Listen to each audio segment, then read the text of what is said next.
കുടുംബക്കാര് തെറ്റ് ചെയ്യുന്നത് ഉപ്പാക്കറിയാം.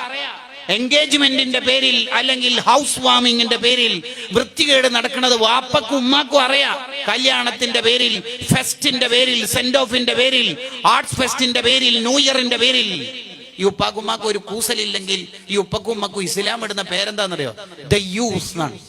ഈ ദയ്യൂസ് എന്ന് പറഞ്ഞാൽ അതിന്റെ വ്യാഖ്യാനം സ്വന്തം കുടുംബക്കാര് തെറ്റ് ചെയ്യുമ്പോൾ ഒരു കൂസലും ഇല്ലാത്ത ഉപ്പയും ഉമ്മയും, ഓ മുടി എങ്ങനെ മുറിച്ചാലെന്താ, ഓള് ഡ്രസ്സ് എങ്ങനെ ഇട്ടാലെന്താ, ഈ ഉപ്പക്കുമ്മക്കും സ്വർഗം ഹറാമാണെന്ന് മുഹമ്മദുർ റസൂലുള്ളാഹി സ്വല്ലല്ലാഹു അലൈഹി വസല്ലം.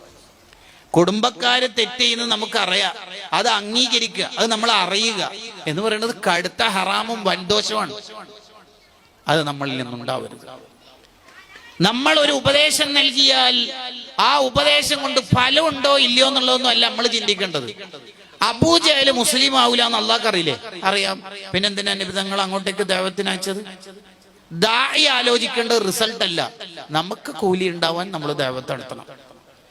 ആ പയ്യന്മാരോടൊന്നും പറഞ്ഞിട്ട് ഒരു കാര്യമില്ല ഉസ്താദേ എന്നതുകൊണ്ട് പറയാതിരിക്കണോ വേണ്ടത്? അല്ല, നമ്മളെ ഡ്യൂട്ടി നമ്മൾ നിർവഹിക്കണം.